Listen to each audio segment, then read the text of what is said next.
last night, thousands of English-speaking Jews, many of them immigrants who have made Israel their home, gathered at ceremonies in Latrun and Jerusalem to mark Memorial Day. Our correspondent Joe Brown was at one of the ceremonies, and he joins us now here in the studio to tell us about it.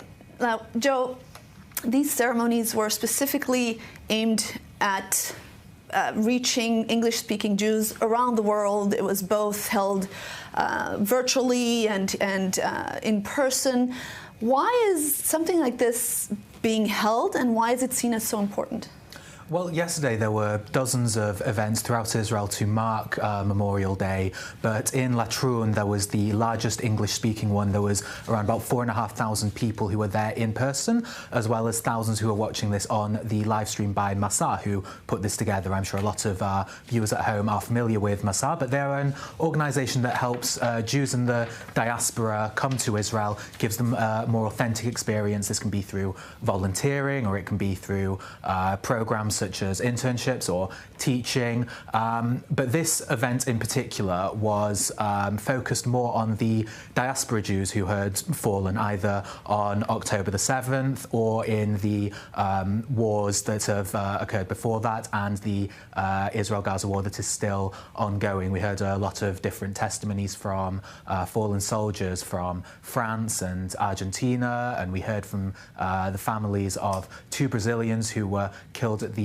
Nova Music Festival, as well as multiple others, including some American, Israeli hostages who were either still in captivity or were killed on October 7th and taken into captivity. But this event is important because diaspora Jews, they feel such a strong connection to Israel. So in Israel, it's very unique in Memorial Day, when one person is killed in a battle or in a terror attack, then everybody really feels it, even the people who are not from here or they've only just arrived here.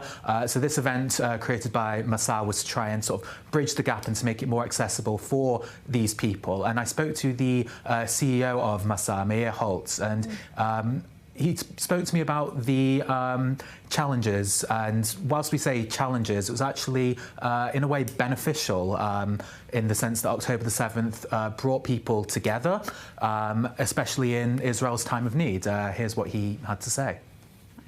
We're one people. People living in Israel or living anywhere else around the world, we are one people. And it is very important that we remember that, and we have that opportunity to let them connect to what we have. And we've seen it, after October 7th, it was so evident that we have so many people wanting to help Israel, finding the different ways to help Israel. And I think crisis is also a source of opportunity, and I think crisis like we had on October 7th is something that really ignited something that every Jew around the world has inside them. And people were trying to find their way to get involved, to help.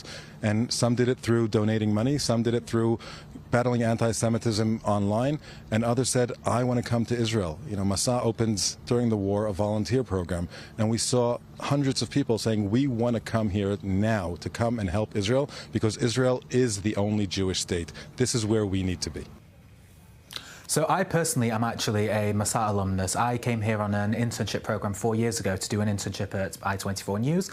I was offered the job and I have been here ever since. But when I came here, I did not come here expecting a war. As it just so happened, there was the Guardians of the War's operation.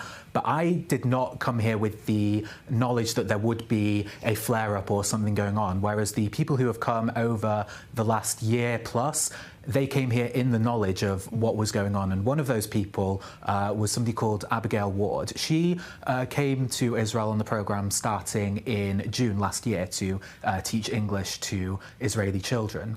And the main reason as to why she came here is because one of her closest friends was Omer Nutra. They grew up together in New York. They were very, very good friends.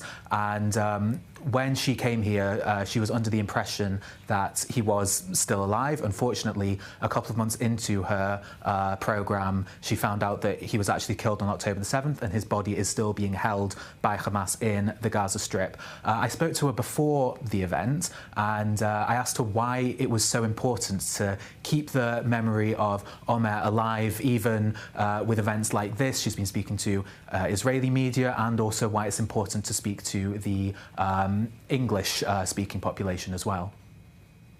I always felt a strong connection to Israel and wanting to come here, and especially after October 7th, I felt like it was very important for me to kind of do my part in this effort, and I felt like I could do more being in Israel and also feel closer to Omer and meet his family that he talks so highly of, and kind of be his friend from high school here in Israel that can just be that voice here. The fight to get Omer back still continues, and a lot of the times I could feel helpless.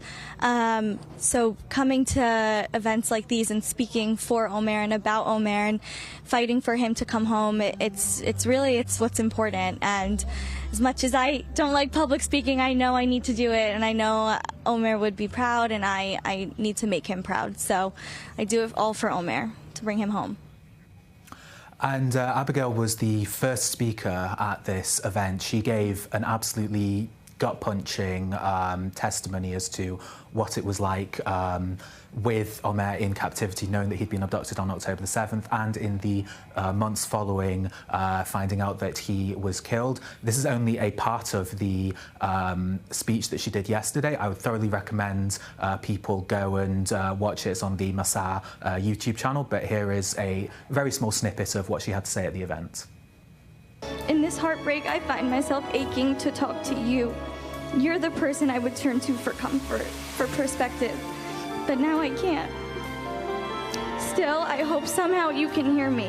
I hope you know how many people you've inspired. To those of us who grew up with you, you were always a hero, long before you ever wore a uniform. We continue the fight to bring you home so that you can be laid to rest with the honor you deserve. I miss you, my friend, and I will carry your memory with me always.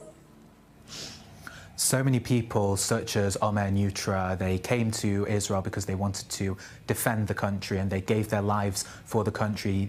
He grew up in New York. There were people who grew up in France and the UK who have died throughout the last 18 months trying to fight for Israel and to fight for the freedoms of the people who are still living here and the people who are continuing to make Aliyah. So these events, they bridge the gap. They make it so it's easier for the people who don't speak Hebrew to understand and to comprehend how much of a special day Yom Hazikaron is, and why it's important to keep the memories of these people alive as we continue our daily lives in the safety and the freedom that they have fought for. Jack, I want to ask you, Joe mentioned this very special sense of unity. Something happens here in Israel that's very unique when there is a terrorist attack and someone is lost, when we lose soldiers, when we're in battle, when there's a war. There is this sense of coming together. Can you try to put some words on this for people who are sitting outside and watching and don't really get it? Well, you know, it's very difficult to give, words to feelings, and this comes with the territory. I mean, you grow up with this.